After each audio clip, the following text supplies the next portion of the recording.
zone, on the road to the Super Bowl. Every game on the schedule crucial, it take a toll. It don't matter if we at home or on the road. You try to tackle, I'll truck a sucker and take it soul. I'm staring at 4th and goal, gotta find an open hole. A linebacker just close a hole where I'm supposed to go. So now I'm thinking my centers are all pro, so I trust he can make a walk for wherever the ball go. Yeah, there's 5 seconds on the play clock. The crowd was loud, but they stopped. Now it's silent while they watch. It's 10 off in the red zone. All I see is red home. Watch me get this touchdown and this W and head home.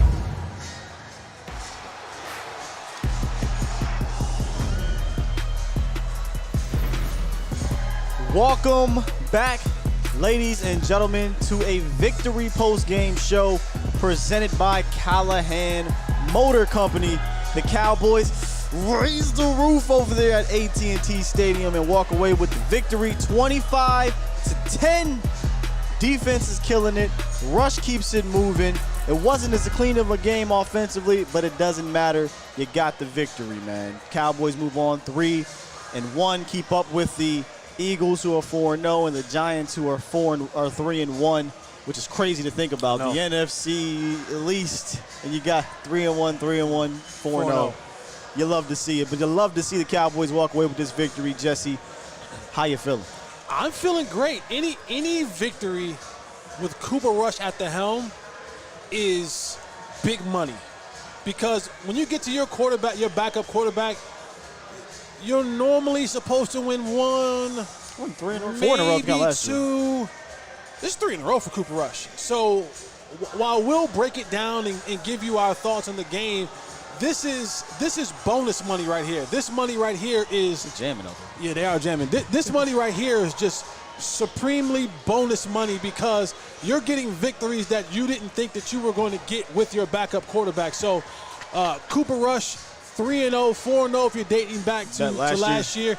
And this makes him the first quarterback in Cowboys history to go 4-0 in the first four starts. So I can't complain about what Cooper Rush is doing at the quarterback position. He's won 4 games in a row when he started, so that's a good thing. And you've kept this team ahead of schedule as far as the win total, give you an opportunity that when Dak Prescott comes back, he's not fighting an uphill battle, right? And now you got to win all these games to get back in it. No. You're dead set where you want to be. Most people would have had you at this same record with losing the first game in Tampa Bay. Yeah. So the Cowboys are exactly where most people would have had them at this point in time. They just happen to do it with their backup quarterback for 3 games. Hey, and shout out to Michael Gallup coming back, man. Welcome back. He got thrown into the fire. I don't know how many snaps or whatever he played, but his snaps seem to be significant. Obviously, you look at the stat sheet, it says 2 catches, 24 yards, and a touchdown. No. His impact goes way deeper than that. We were kind of joking around where it was like Cooper Rush was going deep. He's like, F it. There's a defensive pass interference somewhere. And absolutely. and today it was. Oh, my gosh. There was so many. And I think it was 2 or 3 of them were on Michael Gallup, and rightfully so, because William Jackson III was getting cooked. Mm-hmm. And we talked about how there were opportunities deep downfield in this game. You just got to be able to just block it up. As long as we block it up, you can throw that thing downfield. Now, it wasn't like we were catching all of them, but we didn't need to. Right. You know what I'm saying? He got a bunch of defensive pass interferences. And I think he accounted for 65 yards. So let's pretend those are receptions, right? You're talking about 90 yards of offense that Michael Gallup just being in the game, plus a touchdown, by the way, plus a touchdown in the game. So welcome back, Michael Gallup. This has to be a big time, a mental gain for Michael Gallup, right? Absolutely. Yeah. Absolutely. Big time mental hurdle that he jumped over today. You know, when that first pass that we saw early in the game when he ran down and kind of did a comeback, he looked tentative. Oh, boy. And I was like, you looked at me, you was like, that didn't look good. I was like, yeah, it looked kind of tentative. And I was like, well, let's just see. It's going to take a little while for him to get his sea legs back underneath him. But he had to scramble in the back of the end zone for a touchdown. And as the game progressed, you saw him kind of get more and more confidence. And to your point, having that deep threat is definitely something that this Cowboy team can use. I didn't necessarily like the way that they kind of tried to attack them deep this game, because if people wanted to figure out what was the thing that Dak Prescott did better than Cooper Rush, it's going deep. You saw it today. You saw it today, and that was being accurate down the football field. That ain't Cooper Rush's game. No. That ain't it. That his game is not dropping back 5 or 7 steps and letting that thing go 30, 40, 50, 60 yards down the field. Floating up there, wasn't it? Boy, and he got bailed out twice with some penalties that led to pass interferences that were interceptions. So Kellen Moore figured it out and said, barely. But hey, let's keep this thing in the intermediate and 15, 20 yards and let people run for that yardage.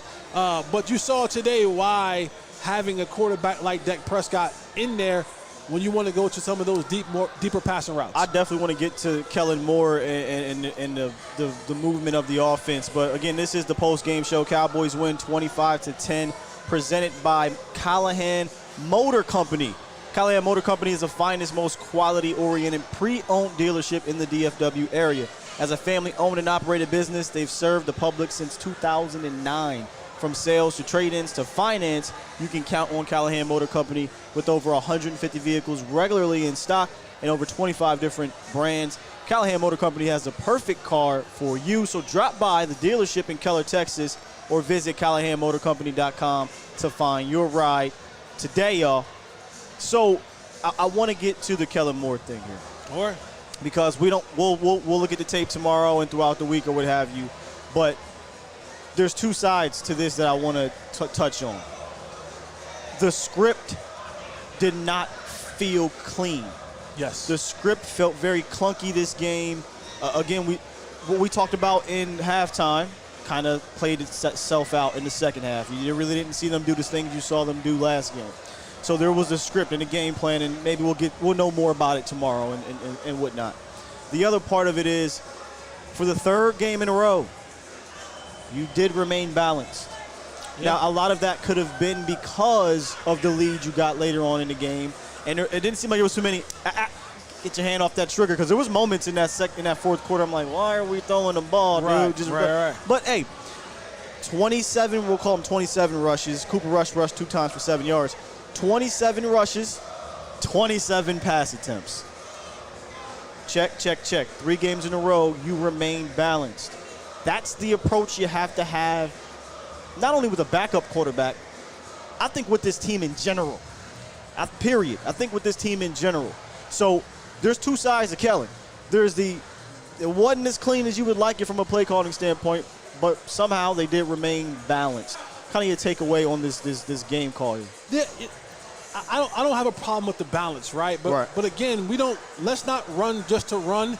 But when we run, let's make it purposeful. Mm-hmm. And I think a lot in this game, while you can say the numbers were balanced, the runs that we were running today wasn't the runs that we had success with in the past. It didn't have success in general. It was 62 yards. And 2.1 yards a carry, because early in this football game, you're trying to run to their strength. You're trying to run up into the A and B gaps where they're dominant, when Deron Payne and Allen and all those guys are really forceful, moving forces inside, and we kind of neglected getting the ball to the edges. We neglected to allow, Tony Pollard had 8 carries this game. You know what I mean? Like 8 carries for 6 yards. He had a lot of negative, wasn't that? It was running, backwards, but people were meeting him as he was touching the ball, similar to Zeke in that Cincinnati game. But I think the way that Kellen Moore went about this game plan was, hey, we're going to run the ball in shotgun and 11 personnel, which means there's a lot of one-on-one blocks that have to be made and maintained, right? Not just made, but maintained to allow that running game to get going. In the past, and maybe he kind of got a little bit personnel happy. You get a guy back like Gallup, and all of a sudden now you're saying, well, we got our guy back. Let's spread this thing out. Let's get back into this passing game. Because at the end of the day, sometimes you are who you are. And Kellen Moore, being a former quarterback, they love to pass the football, and that can sometimes get away from you. What they did in the past and had success when they were in 12 personnel, when they ran the ball, 2 tight end sets, those guys were blocking. Blocks were able to be maintained because there were no gaps. When you don't have gap, when it's 5-on-5 blocking, right?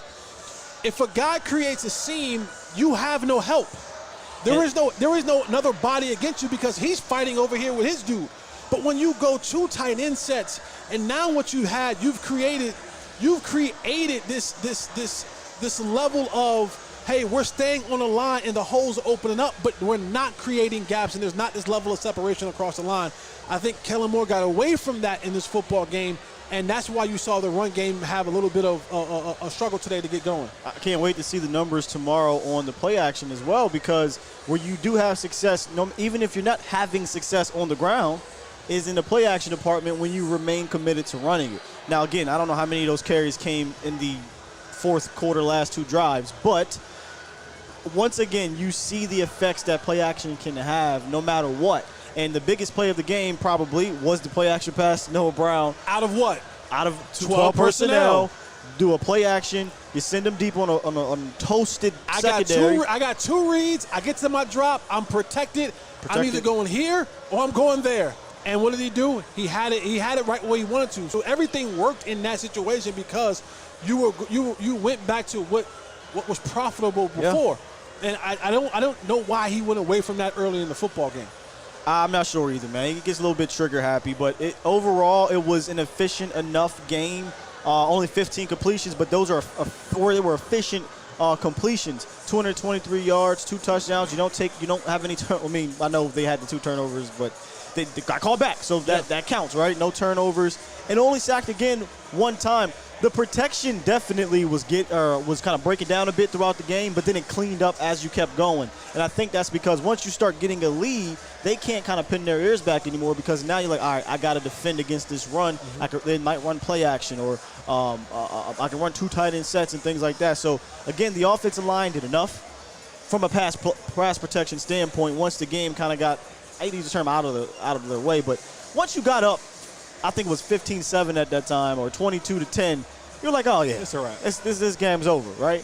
And, hey, I only asked for 12 more points in the second half. They got me 13. Yeah. I'll take it. I had 20. What did I score? 24-17, 25-10. And I want to switch to the other side here in a second and talk about this turf tough matchup, y'all.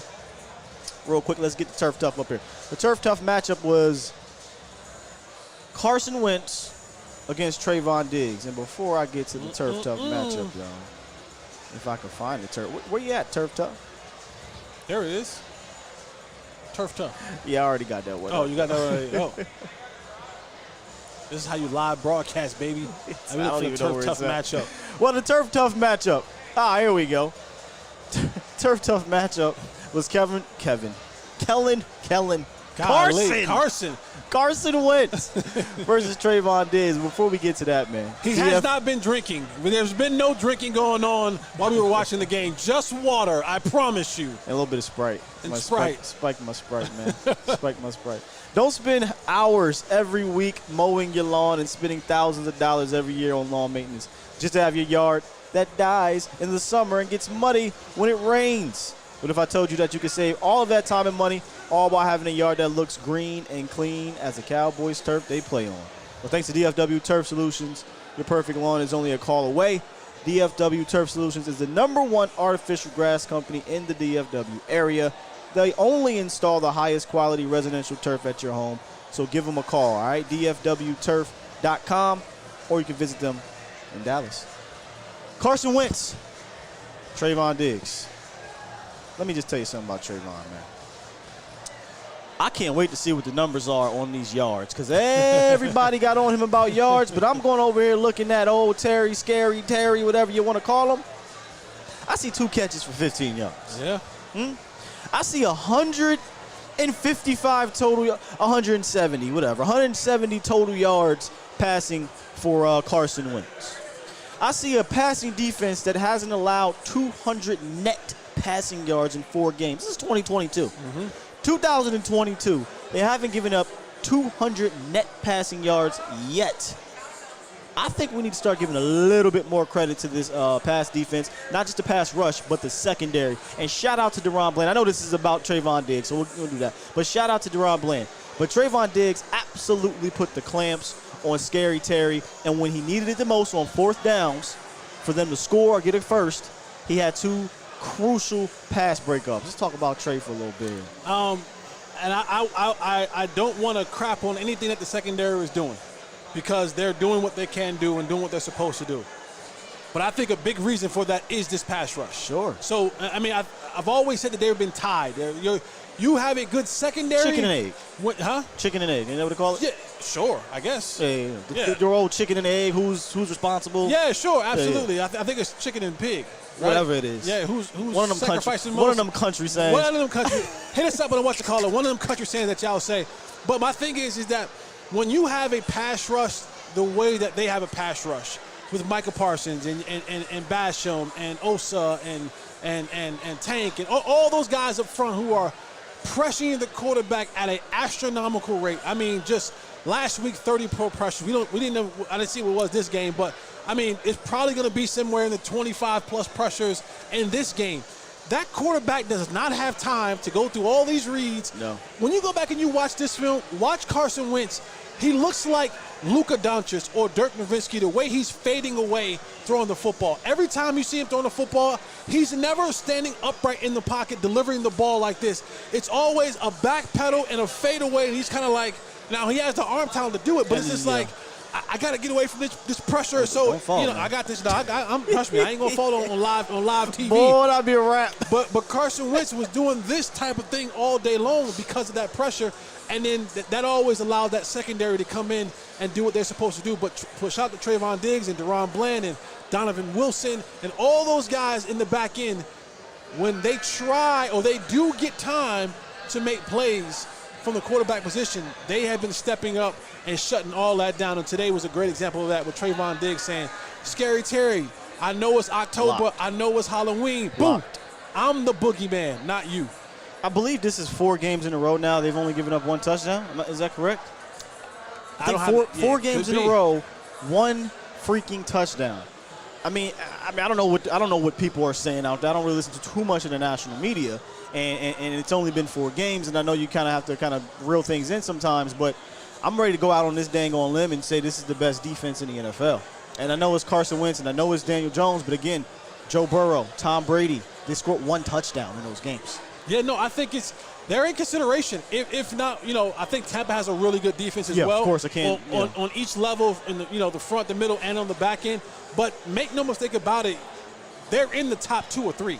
There's the top 5 coming. You can't go past 4 or 5 with this defense. It's maybe 1, 2, or 3, if not 1B. So I'm with you right there. And here's where the balance came in today, right? We said 5 sacks, or we've been disappointed. Here's why I'm not disappointed. I'm pretty sure the pressures are going to be extremely high on this one. But here's why. I got them down for basically 4 turnovers.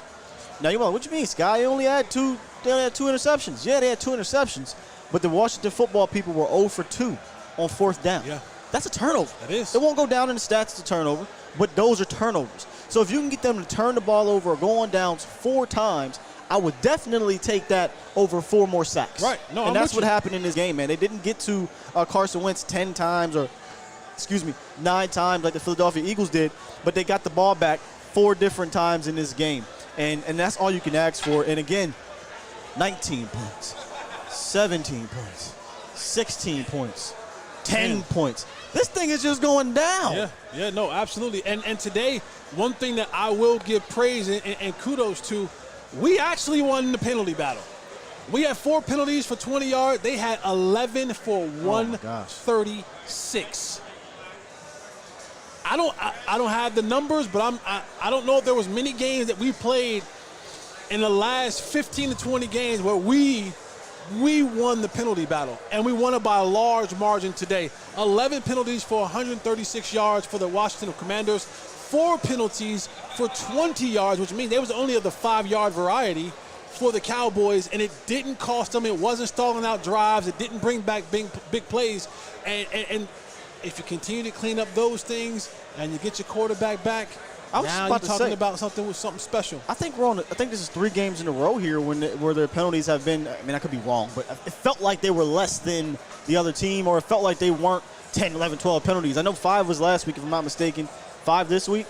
I want to say the week before that they were in that 5 area. So, I mean, we have to give some kudos to McCarthy for cleaning this thing up from a discipline standpoint. Sure. And another thing, right?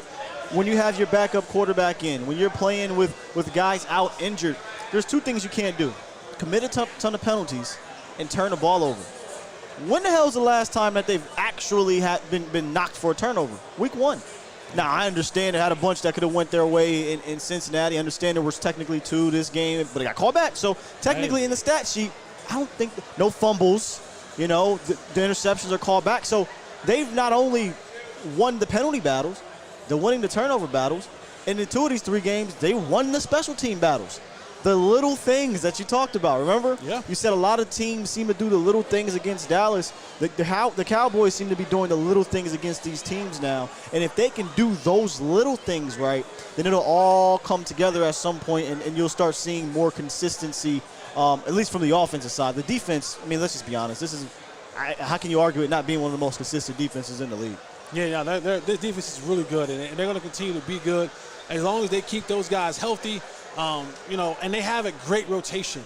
The way that Dan Quinn gets those guys in and out, and you add Donovan Wilson to that mix, who's just become Hitman. You know, we talk about quarterback controversy. They may be a safety controversy. There may be. It doesn't have to be because they're going to play 3. Yeah, I guess. You know I what I'm guess saying? you're right. They're going to play. I guess you're right. In week 1, they both played over 40 snaps. Well, So they'll be out there. So you're getting more help. yeah, you're getting more help. Oh, look. Dono, the hitman, D-Hit, leads the team in tackles again. 9 tackles total, 8 solo. Your second leading tackler was Malik Hooker. Now, again, if there was something to nitpick about in this game on the defense side of the ball, it would be that they do got to shore up the tackling a little bit better and the run defense. They did. I felt like they got better with the run defense, though, in that second half. There was one run where the tackling got weird, and my man, I don't know who it was, he kind of broke away a little bit. But other than that, I mean, let's go see something real quick, brother. Let's see something real quick. They had 101 rushing yards in the first half. Take away Carson Wentz's little 5-yarder, they only had 30? 36. In the second half? 36 in the second half. That's how you lock it up. Yeah, no, that is.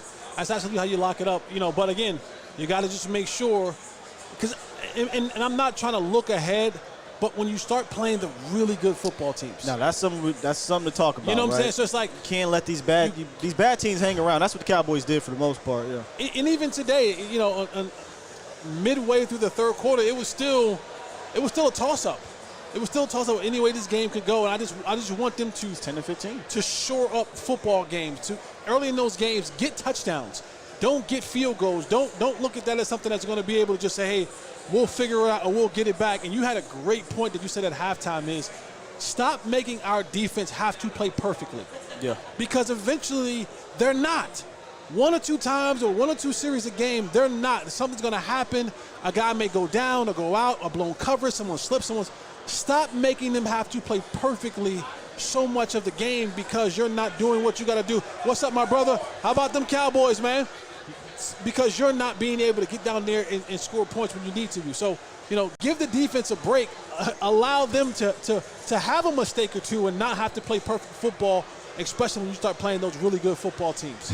Make no mistake about it. There's things that the Cowboys are going to have to clean up. And I felt like we said this a lot last year, and we haven't really said it much this year. But you'd much rather have things to clean up coming out of wins. Oh, yeah. Right? Like, we're not complaining about wins right now. Last year, we were complaining a lot about wins. When I say we, I mean the general Cowboys public. The wins weren't enough. There were a lot of wins similar to this where it wasn't a clean game, but they came out with the victory. Now, you got your backup in, so I don't think you're going to get the dub. You get the dub. Absolutely. But when they go back to the drawing board and they go in there this week, you feel much better about some of the things you got to clean up when you come out of this. And, you know, one of them is going to be a little bit more consistency offensively, so you're not having to put this game on your defense a lot. A very, very interesting statistic here. You only have 4 touchdowns in 4 games offensively. Wow. I know that sounds crazy. Because it is crazy. It is crazy. And I'm sorry, not 4 touchdowns. I'm sorry, 4 touchdowns in the last 11 quarters.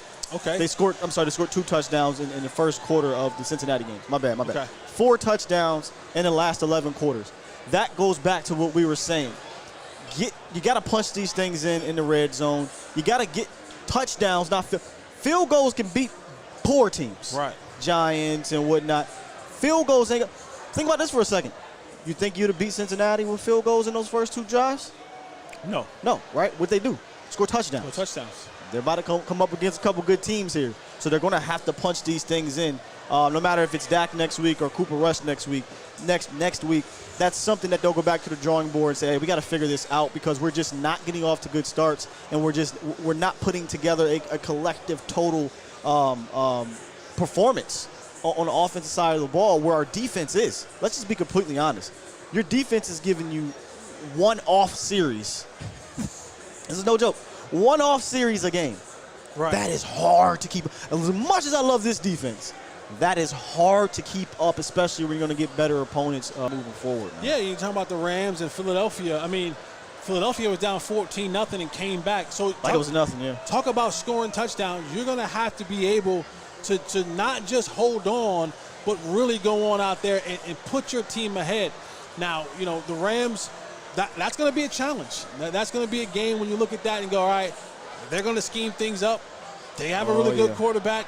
They got a really good defense. And so you got to be able to go out there, and when you have those opportunities to score, you can't settle for field goals. You got to get touchdowns and make them have to score as well and not keep this game real close where you're one possession away from tying it up or taking the lead. Yeah, 100%. You can't keep bad teams in it. If that's the cliche, you damn sure can't keep better teams in it, right? I mean, we did that in week 2. They tied the ball game up and took a hell of a performance from Anger, right? And then a stop. Speaking of Anger, that was a very uncharacteristic shank on Anger. That was even in that drive, another kind of scary situation with the tip pass or the block pass goes in the air, and thank God Jonathan Allen didn't see it fall. But those are the things we say, right? Where you keep it that close, you almost got to be perfect, not just defensively, but offensively. And again, Anger, that's the same thing. Like he's a Pro Bowl punter. That's a perfect example. He's bro. a Pro That's Bowl a perfect punter. Example. So when you make games closer than they have to be, everything else has to be perfect. Now, 9.99% of the time, Anger is going to probably get that off and get that deep, into your territory. But that one he shanked. He shanked this, okay. And a good football team may turn that into points. You see what I'm saying? Yeah. So you just don't want to have everything go right every single time because you're just not able to do things offensively. Well, again, they're coming off the victory. They'll be able to go back and be able to look at these things coming off a dub.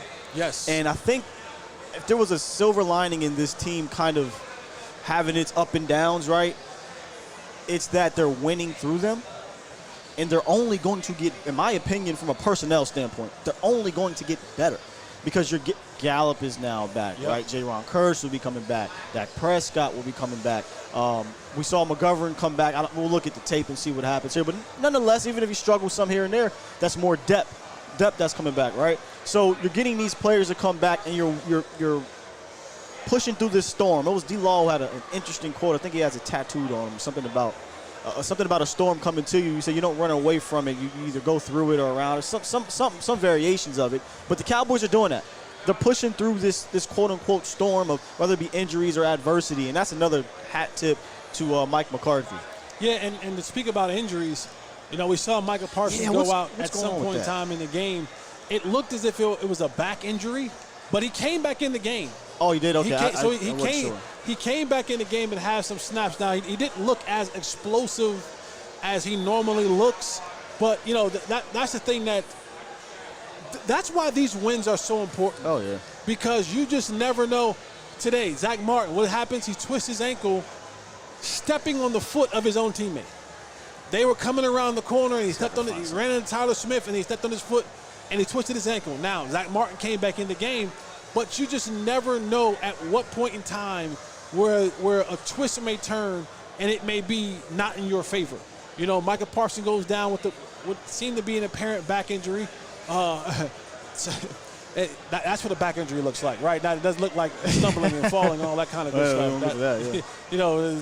I'm no doctor, but just having those things, getting these wins and being able to say, okay, we can fix things, we can heal with dubs, instead of having to fix things and heal things with losses. But don't make it harder than it has to be, especially against teams like the Washington Commanders and the New York Giants and such. To close this thing out kind of on the injury front here, so I'm not seeing anything on Micah. I know he came back in, but this happened with D-Law last week. He came back in and we found out they still was nursing that foot situation, and he ended up playing and played a damn good game, by the way. The only other thing is Quentin Bohanna. looked like maybe a groin situation. I wasn't sure at first if he just got kicked, in the area, or if it was his arm. I was like, what is it? But it looked like he was still walking away, kind of limping a bit, which sucks because Q has been playing some good ball this year, and he's been your one tech guy. So we'll keep our eyes out on what's up with Quentin Bohanna. But I don't think I saw Nick. Jesse, I saw Chad. Noah Brown had one out one time holding his shoulder. Yes, you're right. Noah Brown, y'all. Noah Brown. He had that situation when he came out. I don't know if it was a stinger or he came down the block or something like that, or separated. I don't know what it was or anything like that. Neck. So it was a neck. Yeah. Okay, so it looked like he was holding something up top, shoulder type area, but okay. So it's a neck, and of course we'll have more information on that throughout the week and on our own shows as they go through these games, but. A huge game, a huge dub. Do you want to kind of preview a little bit of next week, or tiny bit? I mean, we'll do this on Wednesday, but just a little teaser for the preview of next week. Sure, go ahead. What you got? No, I mean the Cowboys coming up to this point. You say, all right, cool. We lost to Tampa Bay. That's fine. That's Tom Brady and that team, and we beat a team that just went for the Super Bowl last year. And it's in the Bengals. You handled the division. Then you handled the division, 2 division games. I think now this is where this thing gets a little bit, it starts to get really challenging for the Cowboys because now you have Rams, Philadelphia, and back-to-back weeks. And one of those games you may have Dak Prescott, you may not. I'm going to be honest with you. We were talking about this, I think, we were watching him, and they showed his hand. Yes. I would sit him out, man. Don't bring him back unless he's completely healthy. And I know this is going to be a bigger challenge for Coop against this Rams defense. I've said this before. I think this will be the most talented from a player standpoint that defense he'll face, and from a combination of scheme because Raheem Morris is good. But that hand was still swollen. It was. Boy, the last thing you want to do is bring him back against Aaron Donald, Jalen Ramsey, Leonard Floyd, and those boys, and Raheem Morris against a line who is still figuring it out, right? We know there's still some gaps in that line. And now he gets back there and he falls down trying to brace himself, or he throws and hits it again, and it's still not all the way healthy. So, and you've given yourself enough cushion, and I think Cooper Rush has given you enough confidence to say at the very least he can go manage it. Yes. Now, it's only when he starts. I always say, I know that Kellen glitches a little bit. Coop get in his head a little bit too, and I said this on Twitter. Just got to stay within himself. Right. Just calm down, settle down, and stay within himself. When he's settled and calm, he looks like a very damn good game manager, and that's all we need him to do. And I just don't know that you've done enough negative things to be worried about throwing him out there one more week. Right. You know what I'm saying? And the thing is, you can't Kellen Moore and Cooper Rush can't glitch at the same time. Well, that's that way. You know what I'm saying? And so, but you help Cooper Rush, Kellen Moore, by don't you glitch and put him in situations that aren't conducive to success for him. Right. Today you had a number of glitches where you continue to put Cooper Rush in situations that today we were bailed out with pass interference calls. But had they not called that, and we've been in football games, if any team across the league has been in enough football games where calls did not go our way, for whatever reason, it's the Dallas Cowboys. Yeah. So just because it is a pass interference or close to a pass interference, doesn't mean they're going to always call it. We've seen that happen to us multiple times. And so if you put Cooper Rush in those situations to throw those YOLO balls, which led to interceptions, thank God the refs were on our side today. I'm not saying thank they were pass interference penalties, but thank God they saw them today, because you can go watch the game last week where two dudes were literally bear hugging and they Noah didn't Brown. call it, yeah. And it was a one-man route, and they didn't call it. Twice. So it's like they can miss these things, and it could be catastrophic. It could have been a 2-interception type day if the referee. So you can't have Kellen Moore and Cooper Rush both glitching at the same time. I need one or the other, but more so Kellen Moore. You have to be the level-headed one and keep Cooper Rush on track. Which you're kind of just, because again, we'll talk about this a lot this week if it gets down to it by Wednesday, but just quick thoughts on the bringing Dak back next week situation. I know we had our own conversation. I gave my thoughts on it, but maybe we can give the people. Yeah, I think you've done enough, and you've played with enough house money where you can go ahead and say, Cooper Rush, we're gonna go ahead one more week. Dak, get fully healthy. Yeah, I need it fully healthy. Like I don't need to rush you back because we're playing the Rams, and and now we miss you for another couple weeks. And I mean, Cooper Rush has shown that, hey, I can do this, but I'd rather not. When we can be cautious and smart and take our time with Dak getting himself completely ready to go and completely healthy. That hand had a lot of swelling in it. It looked, and my mind actually I was thinking Rams, like, oh yeah, the Rams weak. But then when they zoomed in on it in pregame, I'm like, it's Sunday. Tomorrow's Monday. You start prepping Tuesday in the film room and practice Wednesday. If it ain't done being swole by Monday, I don't think I'm pushing this thing. And it's not even the swelling. It's to the point now where how strong is his grip? Yeah. Because even with that swelling, you don't have an opportunity to fully grip the football with not just your thumb, but the rest of your fingers as well. So I think for Dak is continue the rehab, continue to get yourself together, and I think one more week, and again, a win today helped that. Yeah. It gave you the cushion to say, all right, we don't have to push him back. We got one more week to get ready for our division opponent in the Philadelphia Eagles, where Dak can be 100% healthy. And even if he starts throwing at the end of this week, I think still another week gives him that confidence, gives him that ability to even come back from a little soreness. And the final thought here, we'll talk on this a little bit more. I feel like Cooper Rush is playing great backup ball. Yes. He is, like, this looks like a peak Cooper Rush, right? A healthy peak Dak Prescott takes this offense to another level. That's not even arguable. Those pass interferences today would have been touchdowns because he would have actually thrown the ball out there where it was supposed to be. So when we talk about what peak Cooper Rush looks like, which is an efficient 15 for 27, 223, 2 touchdowns in a tightly contested game for 3 quarters or whatever it was into the fourth. And then last week the similar thing, and then the week before the similar thing. We know what peak healthy, the key word there, healthy, because when he's not healthy, it's very erratic. Healthy Dak Prescott plays on MVP level type of situation. Yeah. Not saying he's MVP player, but that's what we see. That's why it's important to get healthy Dak Prescott back. No need to rush it here. Cooper Rush I think he's driving this bus here very fine. I don't know what other quarterbacks are looking like as backups in this league. And I don't want to be that guy that's only watches this team and now he's going to puff up his guy. But, I mean, he looks like one of the best backup quarterbacks in the league. How can I argue that? No, you're spot on. I mean, what did New Orleans do today? I don't know. I didn't watch the game. Let me see. They lost. You know why? They had a backup quarterback in today. Jameis Winston. Just saying. I mean, you won 3 in a row with your backup. I know. Teddy did before. He won like 6 or something like that against the New Orleans Saints. He doesn't have any interceptions. He's not taking many sacks.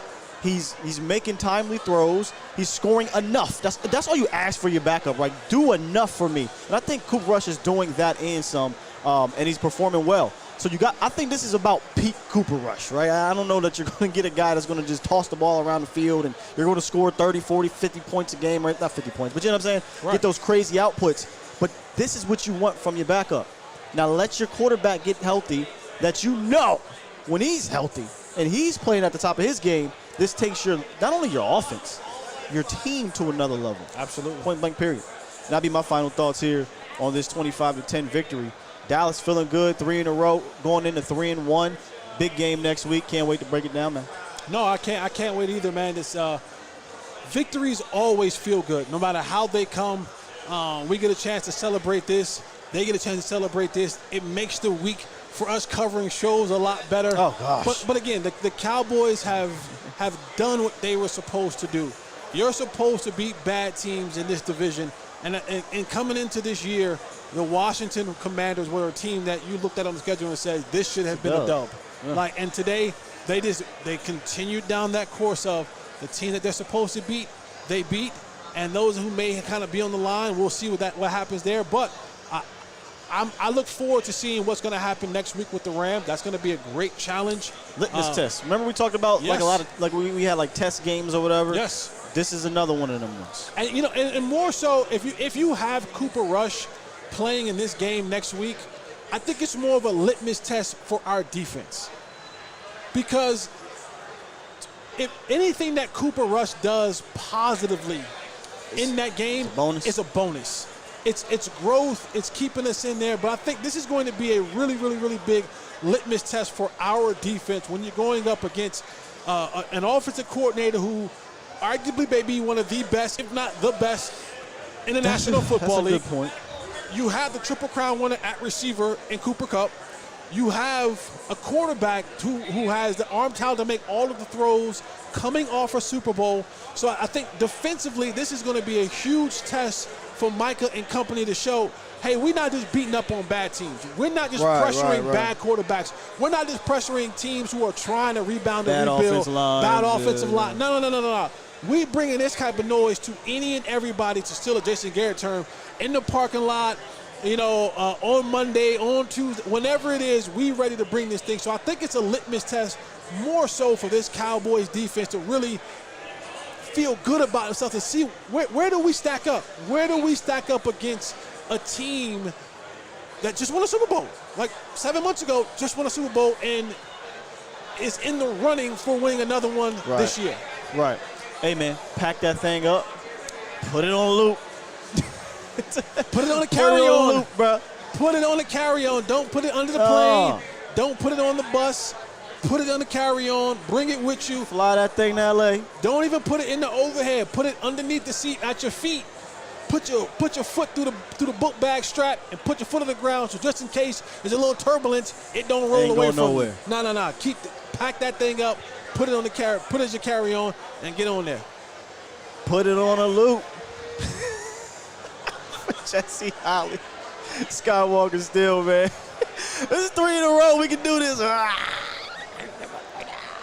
right, look, man, we out of here, man. I'll see y'all tomorrow at, where am I at again, Nick? Where am I going again? Cochran Firm. I'll see you at the Cochran Firm, man. Jesse. I'll be all weekend hanging with the boys. Holla at me. Holla at me in the morning for the Victory Monday show. We out of here, Cowboys Nation. Love you. Peace.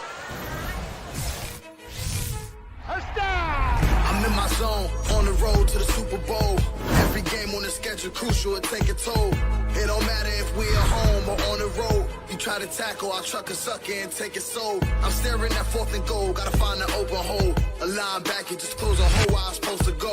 So now I'm thinking my centers are all pro, so I trust he can make a wall for wherever the ball go.